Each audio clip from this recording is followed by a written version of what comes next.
So we're going to leave this tray the way it's orientated, and we're going to leave this bottom tray too. But we're going to come up here and change the side guide. So we're going to move this into 8.5. Tighten this one a little bit. Leave this one loose. Shove it down here, and I make sure that it's straight across down here. Hold the, yeah, look at it right here where my finger's at. You can see there's a lot of tray showing there, and at this end there's none. So to fix that, I push this knob in and I turn it. Now look, they're about the same across. Now I can tighten that one so this side guide won't move. And I come out here and I move this one into 8.5. Snug it down. This one's far. This is close to the side guide, this one's not. So I've got to move it in. So to do that, I push it in and I turn it. And I watch it move in. And then I snug it down. Now it fits loosely. Okay? Since this is 8.5 by 14, and a half fold is what we're going to do, we would only move it to 7. Right? So we have to move this down to 7. And if I look at the chart, we're doing a single fold, 8.5 by 14, so it goes to P. And P should be 7. So if I run this down to 7 on both sides, push this in and you can move it. Right? It gets it close. This does it fine. But I'm going to make it lower than 7, about halfway, between about a 32nd, right there. I don't have to change the air. I don't have to change anything else except down here. I'm going to have to move this back up to about right there. It's just a guess, for it doesn't have a mark for 14. So you know it's more than 8.5. It's more than the 3 5/8. It's a little bit more than 8.5, or yeah, 6.5 or 5.5, and it's less than 8.5. So I just put it about in the middle. So I turn on the air, hit the fold,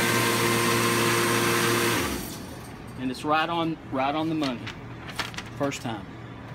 Maybe I could tweak this just a little. It just takes practice after doing this for a long time. It takes less sheets to set up, but it always takes sheets to set up. Also, if you have printed sheets and they're printed on both sides, then you're going to need those sheets to sit up by, because it changes. If you do it on plain paper, the fold's a little different than it is on printed paper. Also, when you're setting up the folder, if you have a speed set at 5 and you slow it down after you set it, it'll change your settings. You'll have to readjust these. If you speed it up, you'll have to readjust these, because it changes it. So that's how you do a fold, for a letter fold for 8.5 by 14.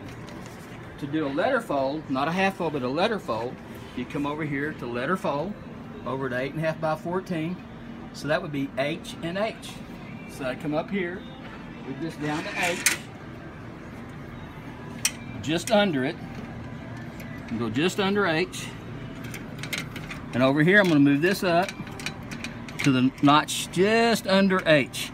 The red line is H, I'm coming just under it. Then I'm going to come over here, and I'm going to take this, move these up, slide it out, turn it around so that the paper goes through the second tray. Push this down in this town, and I want this moved up to H.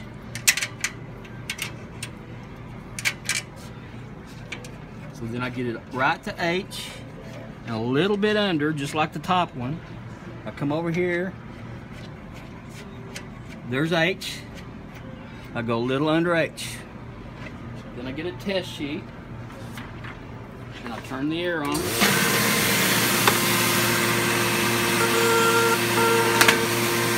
one sheet. A little bit off right here, not much, a 6/10 of an inch, so I can close this a little bit, this a little bit.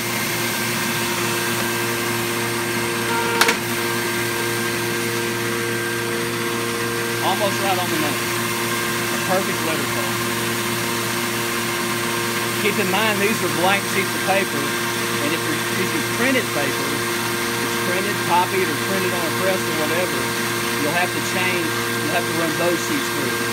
Especially if it's something that comes with, aqueous coating or something full color, it changes the way the folder works. Also keep in mind if it's printed like that with aqueous and UV, it'll probably crack.